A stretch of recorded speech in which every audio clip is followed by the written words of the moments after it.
Hello, everyone. Good evening. Shall we get started? How are we doing? Good.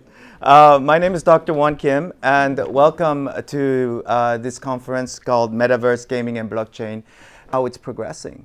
And so I'm so happy to have these two guests tonight who represent for me the theme of Metaverse, Gaming, and Blockchain. And this is Animoca Brands, and specifically in Animoca Brands, there is Sandbox. And Animoca Brands is a big holding company with many, many companies in the gaming and Metaverse field.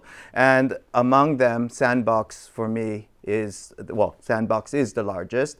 And they also, for me, are the most important player in this Metaverse field. And you'll see why later tonight. But also we have ULTRA. And some of you might know ULTRA, some of you might not know ULTRA because it hasn't come out yet. Okay, and I've been following this project for several years now, and it is massive. This is not a small project. This is a project with huge, huge ambitions to disrupt how gaming is going to be in the near future. And so let's get right into it. What is the Metaverse?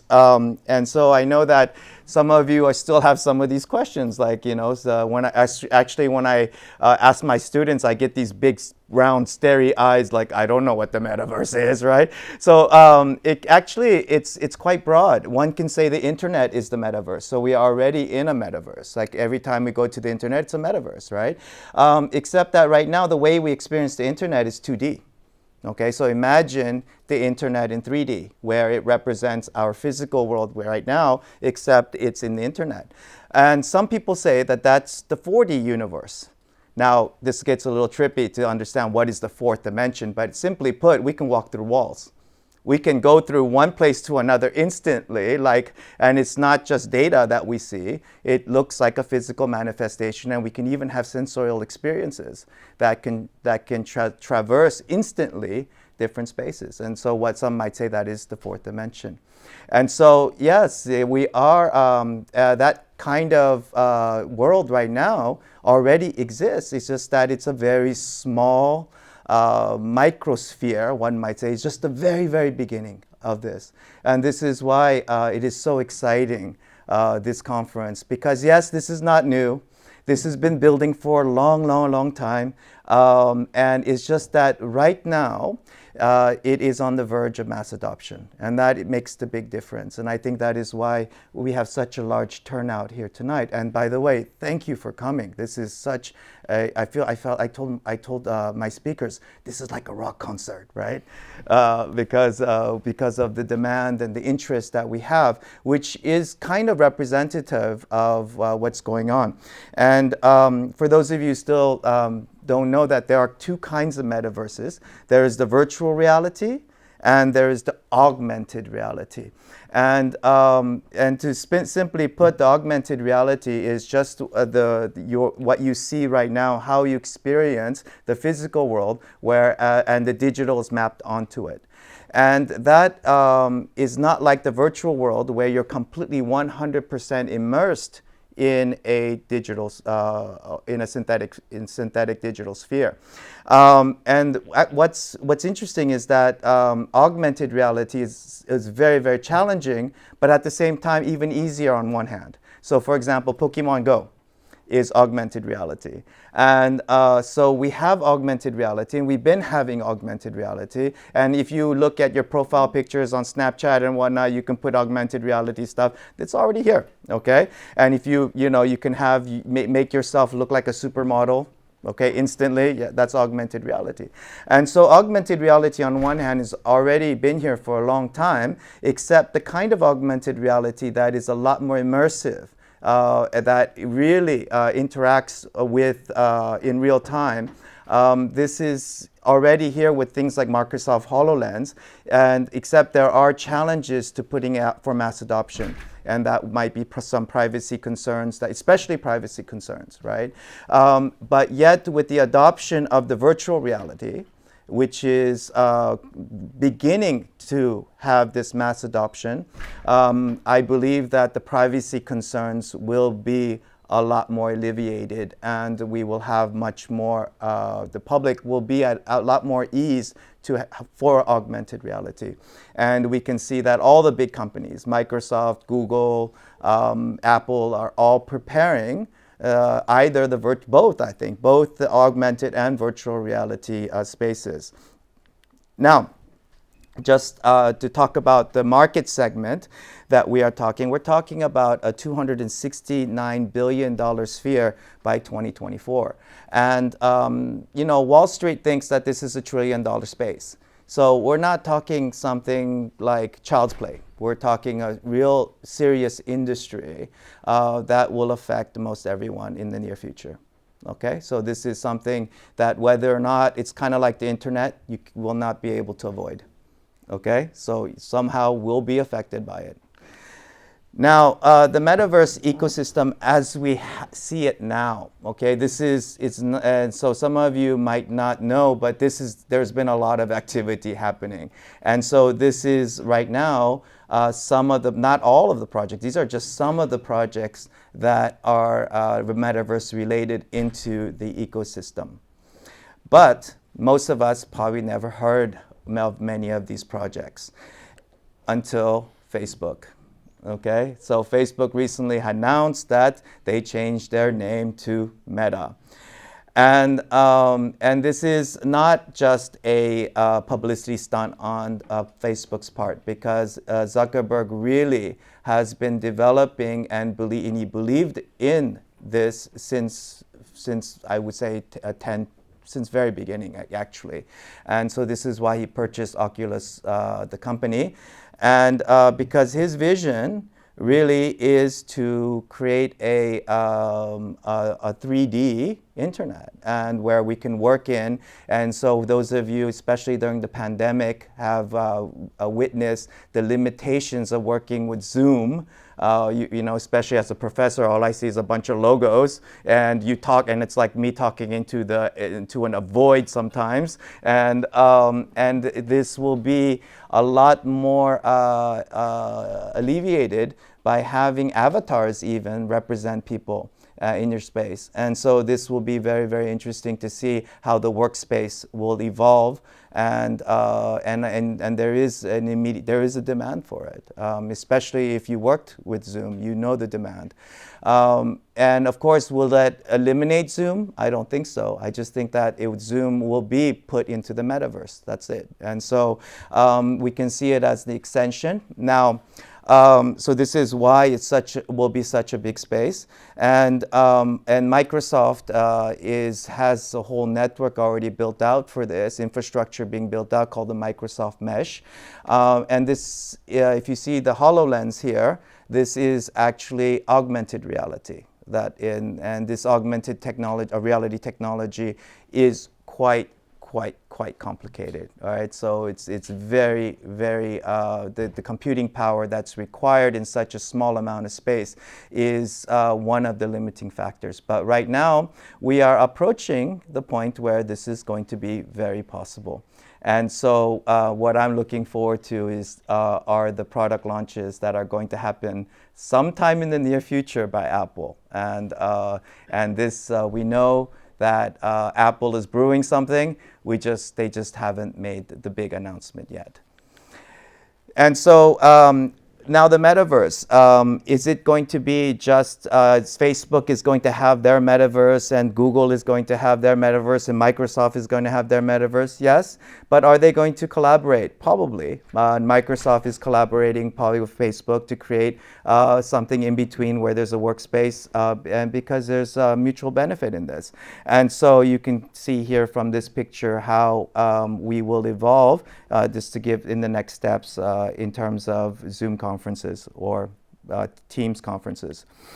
Now, what you just witnessed was we called centralized metaverses. So these are companies that are centralized. Now we have, because of the blockchain, decentralized metaverses. So there'll be two kinds of metaverses.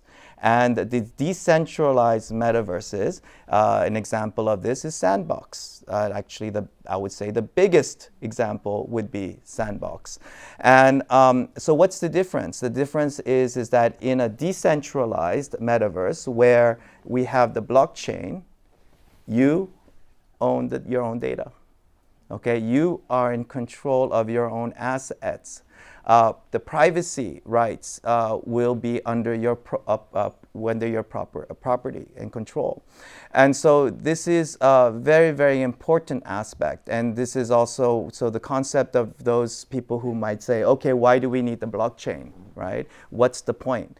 Well, it is not necessarily for the experience of the metaverse in terms of gameplay and whatnot, but it is in terms of ownership. Who owns what? And how this is going to play out, and how important is ownership. And so this is why the decentralized metaverse, I think that will become a very, very important field, and you will see why soon, because our guests here will explain a little bit more in detail. But let's take a look at what's happening. Okay, now Sandbox has not really, they're about to launch something very big, or it's been announced, so I can say this, right? They have their alpha being launched. But even before, if you look at the prices of decentralized, this is property, and this is virtual property, you can see that they went from like $38 to the minimum price now being $4,000 for a little plot of land. And so you can see enormous price appreciation, which some might say it's over speculation, it might say it's hype, but we don't know yet because it's all based on speculation, because until we actually can play the game, until we actually experience it ourselves, we probably don't know its true value. Now, so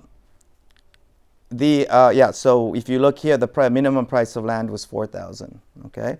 And it's probably going up now. The price of sand had just been going up recently, so it's probably more than that now. It's probably like $6,000, $8,000 now. So, and now we have the gaming sphere, okay? So we have the metaverse, and then we also have gaming. And so these are two different industries at the moment, right? So imagine putting those industries together, which are bound to happen. And so we have what we call play to earn. And again, when we talk about decentralized gaming versus centralized gaming, the blockchain allows individual people to actually play and earn money. And so this is a completely new concept, and which has now been realized by a game called Axie Infinity. Okay, and it's Axie Infinity, for those of you who don't know what it is, it's a kind of a Pokemon-inspired game where you can actually earn money to play, and the amount of money you can earn, some say it's around $200 on average to $300 a month, which may not be enough for someone living in France to make a living, but if you live in the Philippines, this is a very noble salary, and much better to make money playing video games than to go out and clean someone's house. And so you can see why there is so much demand and hype over this. And if you look at this, the most popular projects at the moment, we see that it's Axie Infinity, and then we see that Sandbox is up there. We have the Yield Guild games, and this is a consortium, okay, where you pool assets together. And so already you see quite a lot of activity. And right now the space in terms of investment and speculation and building is exploding right now. And it has been exploding for the past few months. And so Axie Infinity, for those of you who don't know, is the leading the charge. And this was quite a revolution. And by the way, their market cap is nearly $40 billion. So let's think about it. A video game worth $40 billion. Okay? And this is just the beginning. And why is this? Because if you look at the statistics right now, and you look at developers, more than 70% of game developers would consider weaving blockchain, cryptos, and non-NFTs into their future games. And you look at gaming already today represents 55% of blockchain activity. Okay, so this is already, if you look at blockchain as a whole, gaming represents the biggest part of the activity on the blockchain today. Okay, so this is quite interesting, especially from someone who comes from the pedagogical field of blockchain. Now, the global games market, how big is it? At the moment, we're looking at $180 billion, and this is just getting started because now we're going to add the blockchain gaming, the NFTs, to this, and so we can see this growing to 270 in just a few years, 250 to, and growing exponentially large.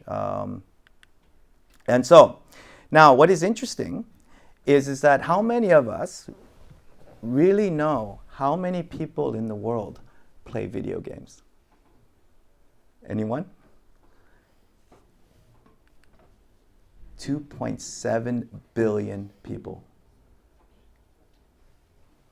So your mom is probably telling you not to play video games, but she's probably playing video games secretly at home. Okay, otherwise this is a lie. There's no way we can get to 2.7 billion. Okay, this many people. Okay, so otherwise the data is wrong or someone's lying to you, right? Are your employees really working? Okay, so think about it. So this is such a large field, and I didn't know that there were so many people playing video games. And of course, the majority of the players are on mobile phones. Okay, so I would say the majority of this 2.7 is mobile gaming. Now, and that's why we get to to Ultra, and that's why Ultra is here. And Ultra is if some of you who already know the video game field, if you've heard of Steam, Ultra is the blockchain version of Steam. Okay, so simply put, and then Nicola is going to tell me that that's just the beginning. Okay, that's just the title. I mean, that's just the beginning of it because it's more than just that. But even saying that we have an alternative to Steam right now is for me like a huge relief. Okay, so if you're a video game player, and also to say that that you're the blockchain version of it, for me, this is why I fell in love with just even when they first came out, and to know that their backers were Ubisoft and major players in the field, like Atari. And so for me, this was just a no-brainer that this was going to be something huge. And so I'm going to, of course, let our guests say more about, Nicolas talk a little bit more about Ultra because this is his project. But I just wanted to express a little bit of the reason why I chose to invite these guests tonight, okay? Because these two projects really are representative of the future major players in the industry now, but the dominant players in the future. Okay, so they are the space is growing so quickly at the moment, and just to let you know where we are in this space, consider us like in prehistory. Okay, we're not even in history yet. We're in prehistory of the metaverse and the blockchain, and so we are at the very beginning, where the foundations of what this field is going to be are going to be revealed tonight. And these are some of the foundational blocks that you're going to see that are going to be the foundations for the future. And so this is why I'm so excited, because this is like a little window into seeing what is going to be the future. And so, but however, conceptually, this is nothing new. If you've seen the film Ready Player One, this is some of the promise of what the metaverse world could be. Something like what would the fourth dimension really look like if we ever got and its potential. However, it could also be very dystopic. Okay, we could also live in a world, and this is the fear of virtual reality, is that we ignore even our physical bodies, where the physical world just becomes, our own body just becomes a vessel just to carry our heads around, you know? And that's, some people believe in that, and this is what will happen. And the fact that, that we will even become asocial with one another. And these are very, very valid fears about the metaverse and especially gaming. And if you see that 2.7 billion people are playing gaming, it is you can kind of see why the fear of a dystopia is quite relevant. And I don't want to leave it on such a dark note as that, but that's why I'm going to present to you our first speaker from Sandbox, who he is here, and who's going to tell us a little bit more about his project. Well, thank you very much for this presentation. It's very inspiring and interesting. Thanks. And for all the good things you've been saying about Sandbox. I'm very excited and happy to be here tonight to present you a little bit more what we do at the Sandbox and to try to explain you how we want to build the metaverse of tomorrow.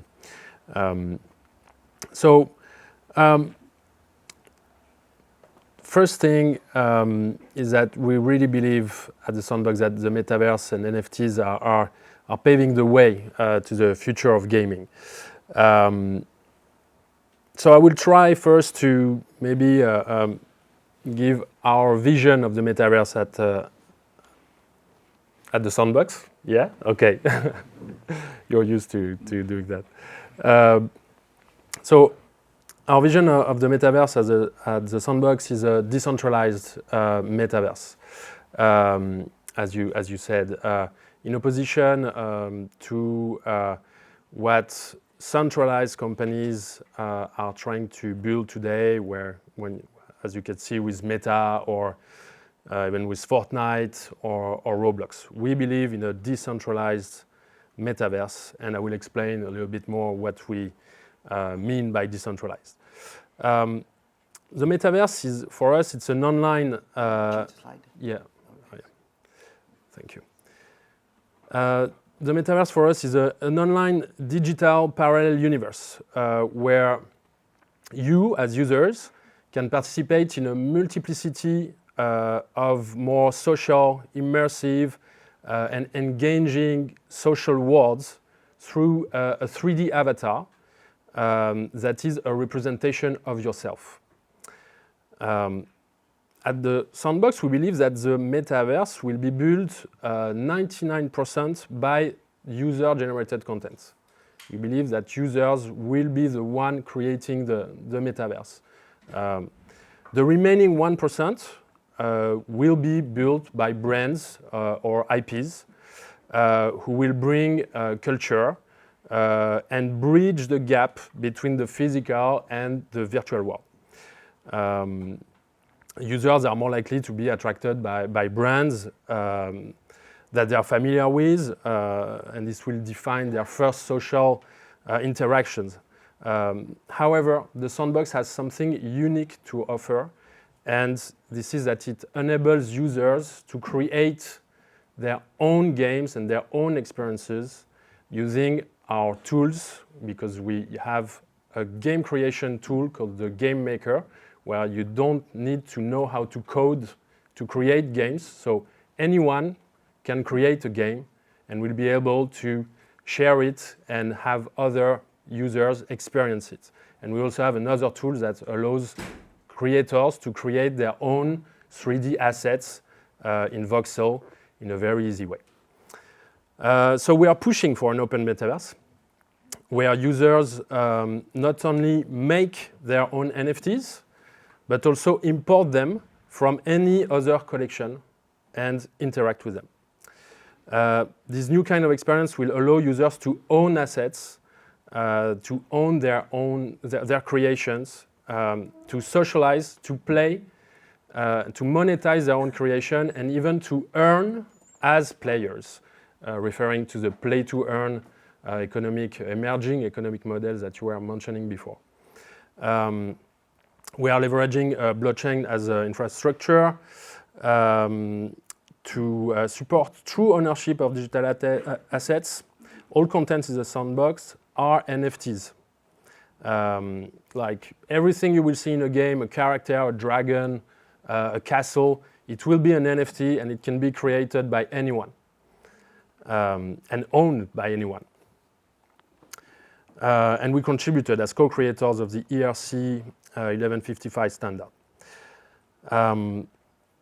We're also looking at giving users the governance of this virtual world via DAO and make them vote through the ownership of land, Sand, which is our own cryptocurrency in the Sandbox Metaverse, and via avatars, participating in running this world in a decentralized manner. And we really insist on the fact that the Metaverse for us has to be decentralized. So now the Sandbox platform itself. Our ambition is to reward players and creators for their time and engagement on the platform. It all starts by owning, and that is, we believe, what is the future of gaming, to own your digital assets. When you're in a game, if you buy a sword in a game today, you don't really own that sword outside of the game. But in the Sandbox, you own your digital assets. So it starts through owning a land, a piece of Metaverse. So people can buy land inside the Metaverse. We have a limited amount of land. And then you can build on your land. This is where you will be able to host the games that you have created and as a creator. But as a player, you will visit other people's land and you will play their games. But you can also rent your land to other creators. You can host your own experience, or just a house for your avatar. Using VoxEdit, our 3D editor and modeling tool, anyone can make their own NFTs and sell them on the marketplace to other creators or to collectors, and use them both in the Sandbox or in other applications with transoperability. Many NFT collections use VoxEdit for their own purpose. So we have creators who are just making assets and not games, and they manage to sell them and own them on the marketplace. And our game maker, as I told you, is very accessible, thanks to a no-code approach. You don't need to code to make games. The main disruption is that, and that users can convert their time into a revenue stream, either by creating or by playing, and with play to earn. The virtual land itself. So you can see here, this is the map of the Sandbox Metaverse. This is where you can buy your lands. So every little green pixel that you see here is a land that people can purchase and own. They can have several. They can own several lands and create an estate or really big lands. And then players will be able to visit these lands just by clicking on them and then entering these 3D virtual experiences. So we have a total of 160,464 lands. And each one of these lands is a unique NFT with unique coordinates. With your avatar, you can cross from one land to another. So the concept of digital neighborhood has importance. So you can choose who your neighbors will be and what you can do together. So if your neighbor is a very famous singer, for instance, well, it might have more value. So it's like virtual real estate. We have sold about 65% of the map so far, and planning to have lands available until the end of 2022. So don't lose too much time if you want to purchase a land. As of today, the value of our map has grown above $1 billion, and virtual real estate agents is a new activity led by NFT property group Republic Realm, just to name a few of these entrepreneurs. Now, a few notorious landowners. We have already more than 165 IP partners who own lands and large lands. And we have a community of 12,000 landowners in total so far, including Zepeto, CoinMarketCap, Binance, South China Morning Post, The Walking Dead, Snoop Dogg, the Smurf. So it's really about creating a metaverse where there is so much diversity in the type of intellectual properties that you will be able to discover in the metaverse and that will exist in this metaverse. And Adidas. And Adidas. We just announced Adidas yesterday, so yeah, Adidas as well. And this is just the beginning, actually. So now, NFT collections.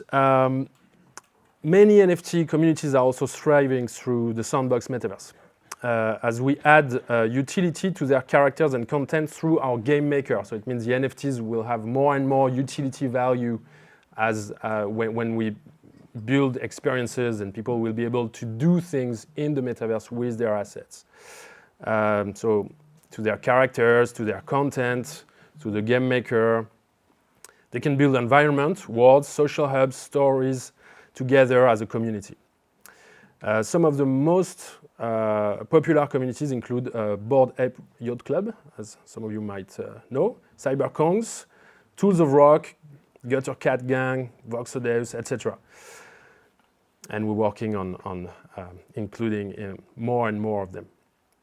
Our vision is to become a truly open NFT metaverse with interoperability as a core feature. And interoperability, by the way, is one of the main challenges of the metaverse today. Now, a little word about NFT experiences. Virtual worlds like the Sandbox are enabling a new format of entertainment where fans can buy NFT tickets, for instance, to enter VIP experiences with their favorite celebrities. So I was talking about Snoop, for instance. And also access exclusive rewards. So for brands like or IPs or famous people like Snoop, this is also a great way to engage with the community and to do merchandising or to organize virtual entertainment like concert or even much more than that. And it's just the beginning. Everything has to be created. It all starts by getting the possibility to become the virtual neighbor of these communities, but then further goes into play to earn. Creators can collect NFTs and build their own stories, adventure, and games, and publish with NFTs on their own lands, monetizing them. So you would be able to purchase Snoop Dogg NFTs and then to build your own stories with the Snoop Dogg NFTs because you will be owning those NFTs. Then a little word about jobs. Because creating experiences or games or in the metaverse encompasses several roles. But luckily, you won't need to be a plumber to fix things in the virtual world.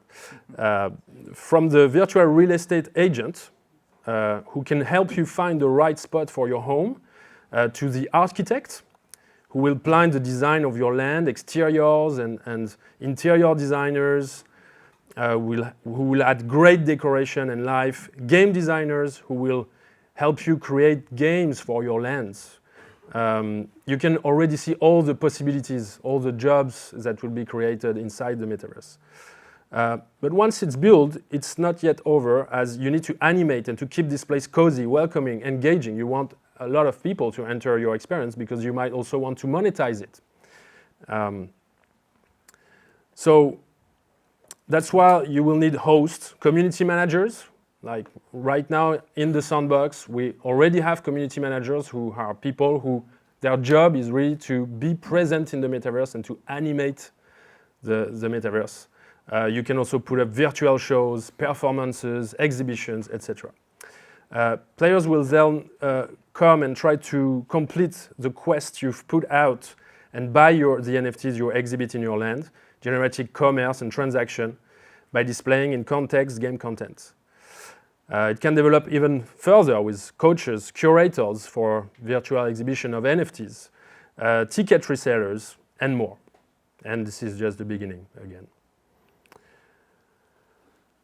The creators economy. So the Sandbox is supporting all creators through a foundation that we created with a dotation of $100 million in Sound, which is giving grants to individual people, teams and studios to create the first experiences available on the platform. Like, we are really funding creators to populate the metaverse and to create games on our metaverse.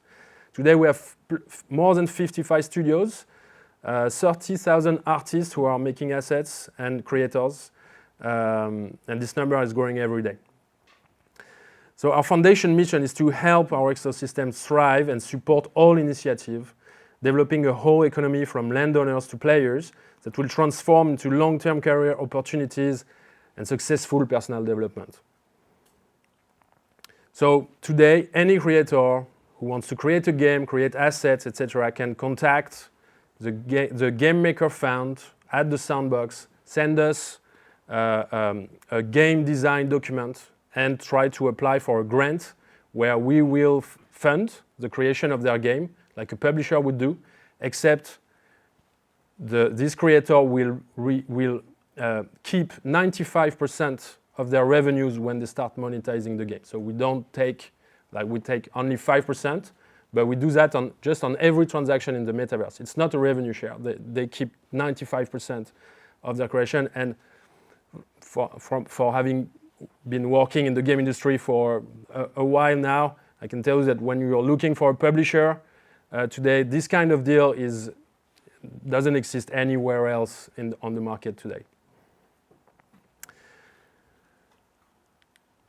Now, I'm very proud and excited to announce, we announced that 2 weeks ago, our Series B fundraising with SoftBank Vision Fund, Animoca Brands, Liberty City and Galaxy Interactive as lead investors, with other prominent investors. We are very excited and proud of that. We'll be continuing to expand our team and to build our platform towards our vision of an open, decentralized metaverse to attract more brand and IPs and support the platform growth. So that means there are internships for students at our school, right? There might be, actually. And now, just a little word about what's coming up next Monday. It's a big milestone for us. We've been working super hard for the past months and year to make this happen. You might see it with my eyes look very tired. So we're going to release our alpha on November 19th, so next Monday. So it will be like the first time that the players will be able to enter the metaverse. So it's the Sandbox Alpha. It will be an open play-to-earn event where people will be able to explore the Sandbox Metaverse for the first time with 18 unique experiences that were created by the Sandbox teams right now, because we want to bootstrap the Metaverse, so to show the people what's possible with our creation tool. Of course, in the future, we want 90% of the Metaverse to be created by users, but this is just the beginning. And people will also be able to own an alpha pass to unlock the play-to-earn feature. So we will give away 5,000 alpha passes for free. And those 5,000 people who will be lucky enough to get an alpha pass, they can access the play-to-earn mechanic. They can win up to 1,000 sound and 3 really cool NFTs. So I think sand is $5 now, right? Yeah, it's last time I checked. So it's like $5,000 for free. Okay. $5,000 for playing playing. and exploring the metaverse, and that's the earn part of the play to earn. And lastly, so it pays to come to a conference. exactly. So lastly, I would like to show you a little video of the alpha, and thank you.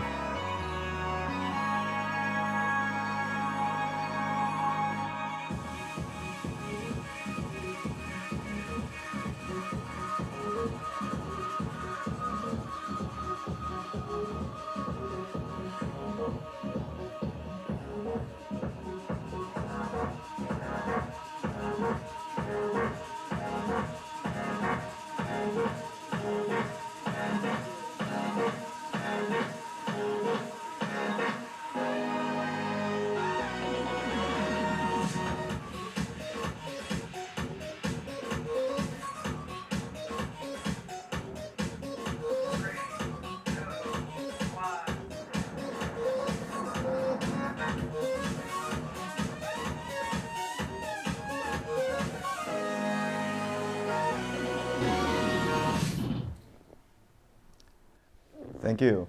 Thank you. This will be available Monday, right? Yeah, next Monday. So yeah, next Monday. So I think I know what I'll be doing. This, by the way, this is Hadrien CARPENTIER. Thank you very much, Hadrien. Please give a round of applause.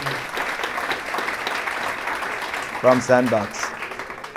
And now we have from ULTRA, we have Nicolas Boulet, who's a product owner. And I've been trying to like pick his brain. What is a product owner versus what is, of course, a product manager? So I think he'll explain that. But let's put the slides on, and let's. So, You can just push that button. okay, thanks. Hi everyone. Thank you, Juan, for having us as guests for this awesome conference.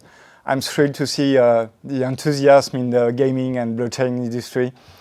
And I'm gonna talk to you today about a little bit about what we are building at ULTRA. So I'm Nicolas Bouillet, and I'm a product owner.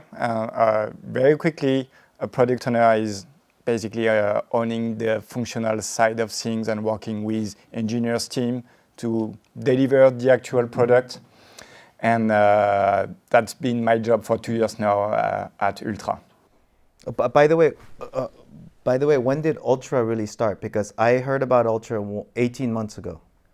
I think David and Nicolas, the two founders of ULTRA, is working on this project since like more than 3 years now.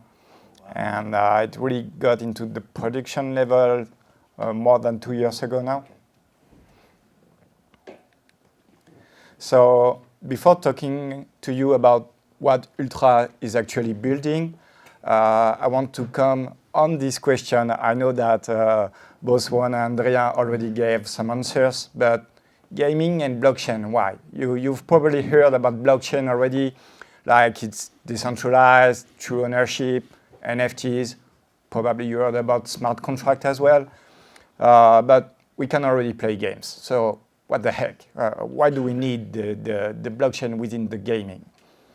So for this, let's have a little zoom back. So you might be a little bit young, but can someone raise their hands if you have purchased a console cartridge or a DVD for a game or a PlayStation system or Xbox system, something like physical? Okay, that's quite a lot. Now, what about a digital game, something you purchased on any digitalized store like Android Shop, Steam, Epic Store, Uplay, anything like that? That's more people, I think. Yeah, because now, obviously, there have been this previous era where you purchased your games, your cartridge, and you were super excited to go to the store, buy it, put it in your console system, and play your games. So what changed? In 2004, Valve Studios released their Steam application, and this was the very first time that they were releasing this game, Half-Life 2, which was a award-winning game expected by the community of gamers a lot, and they only released it on Steam. So the only way you can purchase this game was to actually buy it on the internet and download it. So what did change in those two ways of purchasing game? So when you buy a game, you own it. What does that mean? I own a game. Well, you can resell it, you can lend it to a friend, you can even destroy it if you want to. That would be weird, but yeah, you can do it. It's your property, okay? And now, when you're purchasing on a digital store, are you really owning the game?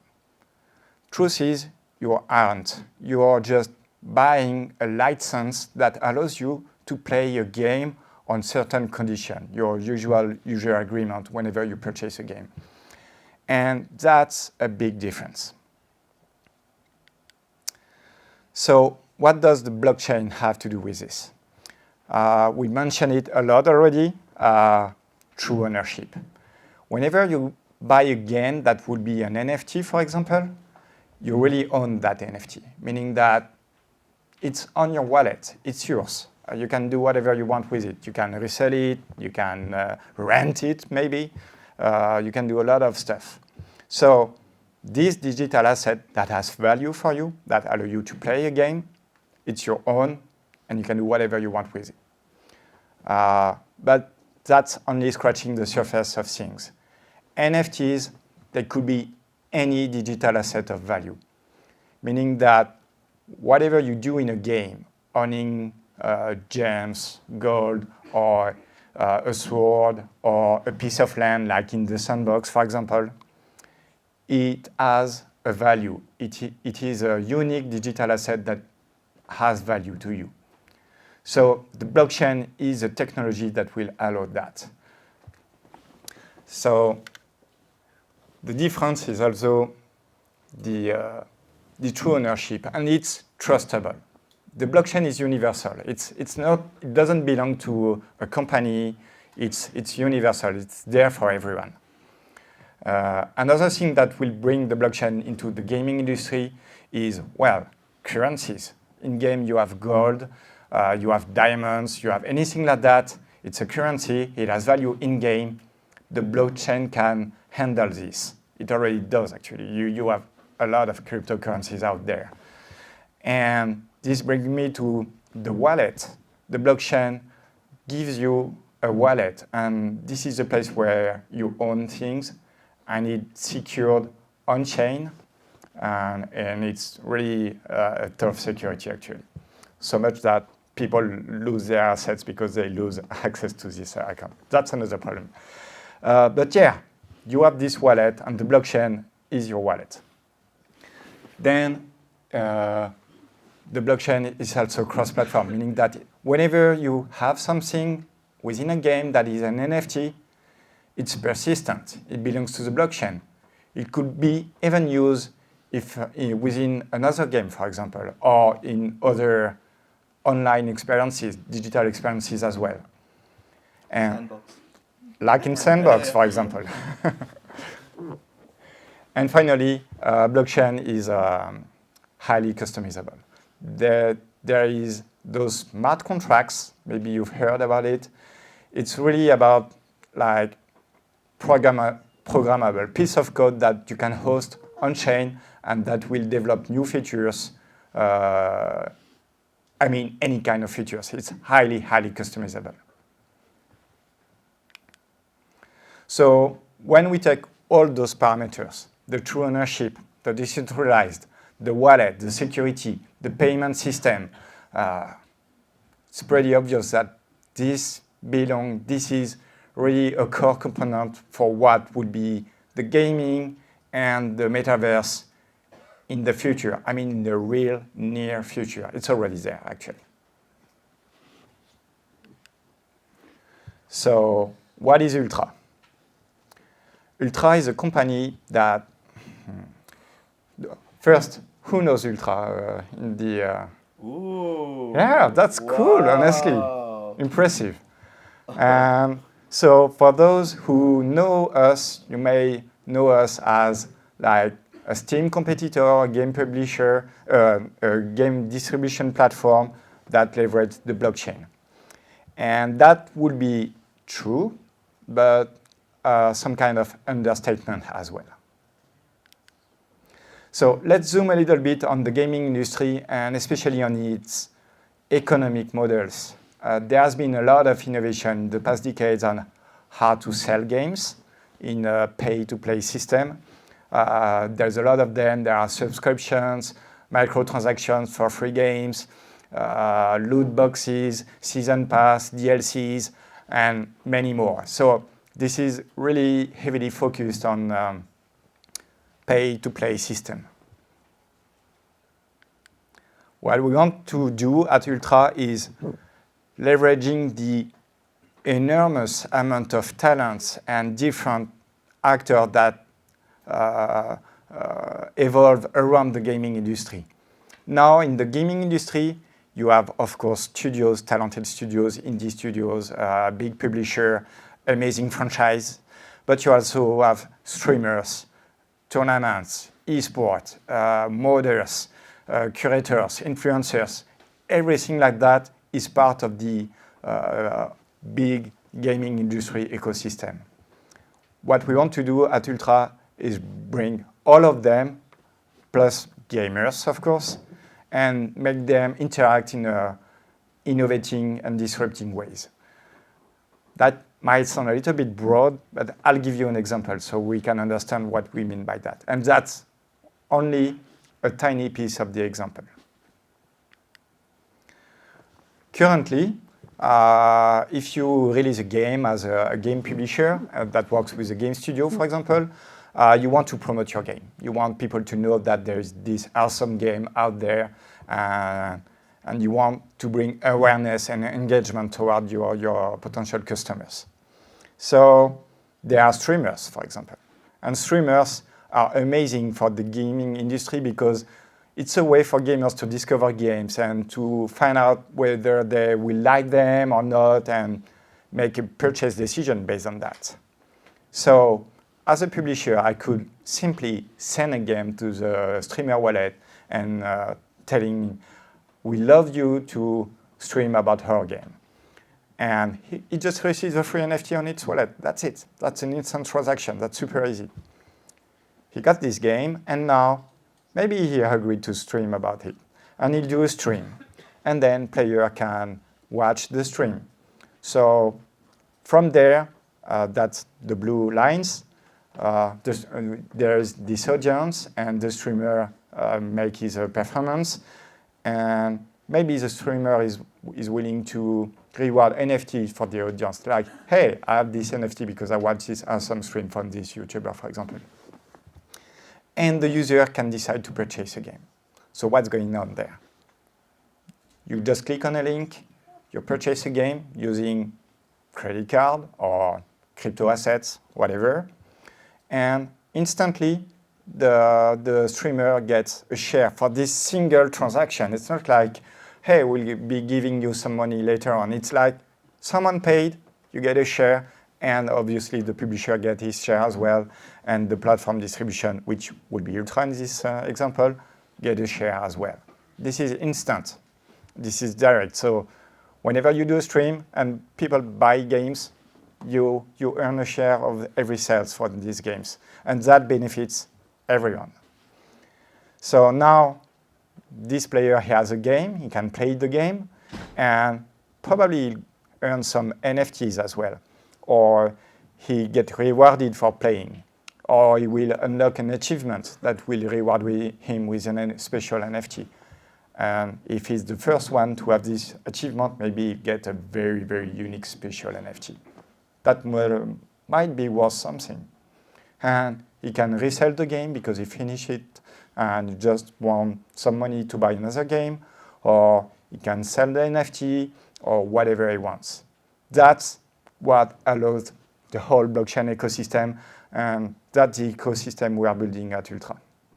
So one of the, we were talking just right before, And what I was so impressed is that this platform will allow you to create your own tournaments, either a mini tournament or a mega tournament, and you'll have the entire payment infrastructure already in place and automated. And so you're eliminating the need for a middleman in a way because of the blockchain. Is that correct? That's correct. Anyone can build smart contracts, decentralized application within the ecosystem. We will be building applications, but other will be as well. And that's a whole ecosystem with infinite possibilities. Basically, it's what you can sort of.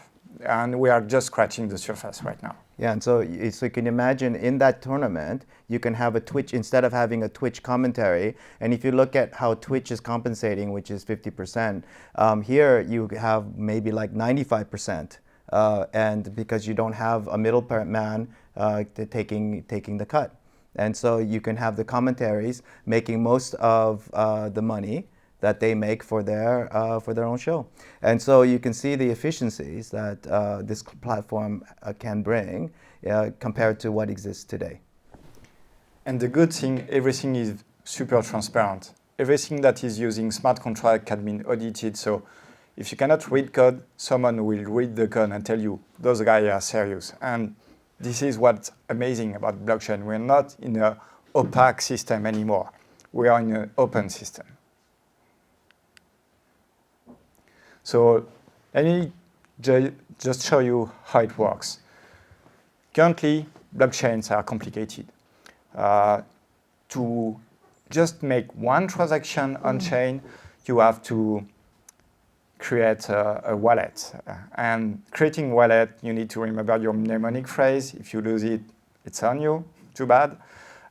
You need to go on an exchange to purchase crypto, so you'll be able to pay fees, to be able to sign a transaction. It's complicated. It's not ready for mass adoption yet. And what we are building at Ultra is aiming toward mass adoption. That's our 100% goal. So what you have to do right now, and actually you can experience this already because we released the wallet-only client, so you can just have this wallet for the US and make transfer from one US wallet to the other. You just have to register, like you would do on any platform, actually.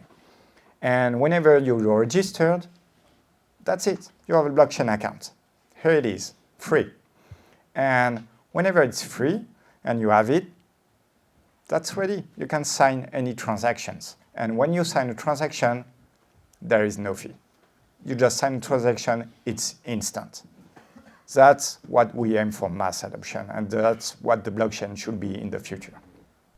For those of you who are blockchain experts here, I just want to say why this is possible is because it's a fork of the EOS blockchain, and the EOS blockchain, the transaction costs are really, really, really small. Probably the lowest blockchain fees out there. Yeah, and but there's a small difference because we are a fork of EOS, but we are a heavily modified fork of EOS. And we don't mean small transaction, we mean no small fees, sorry. No fees at all. And that's because there's a business model behind this, and they are sponsoring for your transaction because everyone will get a share anyway. So let's have the users have free transactions. Of course, within the Ultra platform, you have a game store. That's what we are renowned for, and that will be an amazing experience where you will be able to purchase your game, have your game library, play your game, and download DLCs, update your games, anything like that. And we have already enlisted 150 game developers that are interested in having games on Ultra. Of course, for those publishers, they are also our clients. They have needs. It's complex for them to handle the blockchain side of things, to be mature enough to move from an existing legacy gaming industry to NFT-based gaming industry. So we have very powerful tool for them in order to integrate NFT within their games and to publish their games super easily on the platform and set up everything related to second-hand market, for example. We also have an NFT marketplace. It's a no-brainer for us. We want the ecosystem to leverage the NFT, so that's part of our applications as well. So in order to bring this vision and make this vision become a reality, we obviously need a very powerful blockchain. And I'm about to talk a little bit about the blockchain side of things because it's a product on its own on the Ultra platform. So what makes a big difference with existing blockchain? First, it's user-friendly. I mentioned it earlier, but you know that there is like trillions worth of USD lost on the Bitcoin ecosystem, on the Bitcoin network, just because people lose their password. They lose their mnemonic phrase. And there is like so much money out there definitively lost because of that. And what we do is there is no compromise. You own the custody of your wallet, but we do provide a super user-friendly system for you to own a wallet, create a wallet, and recover a wallet as well. Wow. And I mean, we don't take your credentials and you own your wallet. It's still yours. You have the custody of your own wallet. The other big thing is free transactions. That's also super important for blockchains to be viable in the future, especially for end users. We want free accounts, we want free transactions. We don't want to have to need to pay any fee or pay for a wallet. That doesn't make sense in the future. Finally, we are eco-friendly. We are carbon neutral. And that's also a big concern because if we want this system to be sustainable, we have to keep this in mind. And this has been a concern for Ultra since day one. So to give you a rough idea, Ethereum network is 20 kilograms CO2 per transaction. And on the Ultra network, it's 0.21 milligrams. I'm saying this correctly? Yeah, that's the question. 37. 0.37 milligrams, sorry. That's a no-brainer as well. Finally, if you want gaming interactions, if you want mass adoptions, you have to have a very, very strong blockchain. Currently, the Bitcoin is handling, most of the time, something like 7 transactions per second. Ethereum network, the second network on Earth, is like a little bit better. It's 25 transactions per second. Ultra is 12,000 transactions per second. We are on a level of scale that is close of any banking systems like Visa or something like that. Yeah. So we are ready to tackle the world with the mass adoption, basically. So what is Ultra blockchain? It's a product on its own because us as Ultra platform developers and building the ecosystem, we are leveraging the Ultra blockchain for sure. But this Ultra blockchain, it's going to be available for anyone. Anyone can leverage a blockchain. Anyone could be a decentralized app developer and create new experience, applications, or anything that will leverage the Ultra blockchain. And the Ultra blockchain comes with many, many more features. This is really business-wise features, stuff you need to have whenever you want to companies to leverage your blockchain. For example, we'll have random number generation, which is a must-have for gaming, for example. There is this oracle that is able to give you accurate exchange rates for switching cryptos and fiat currency as well. There are like NFT standard, which is a standard that will give both security to users and business-ready standards for the companies, creators, artists, anyone that will want to create NFTs, and game developers, of course. So the Ultra blockchain is we eat our own food at Ultra. We are leveraging this blockchain, but it's really an autonomous product that anyone could use in the future. That's about Ultra blockchain. And that's it for my presentation. Well, I have a question. Sure. When is Ultra launching? I'm so curious to see. And also, this Ubisoft. What does Ubisoft have to do with this? So we have a lot of partners, including Ubisoft, AMD also. There are Theta, Simplex, some exchanges like Qcoin. Like I said, a lot of game developers. Atari as well. It's a common partner with the Sandbox. Yeah. There is a lot of partners out there, and cannot really say anything about this, but Ultra is already a block producer for our company or blockchain as well. Ubisoft, sorry. And for your question, there is a famous answer from David and Nicola, which is soon. And thank you very much for your attention for this.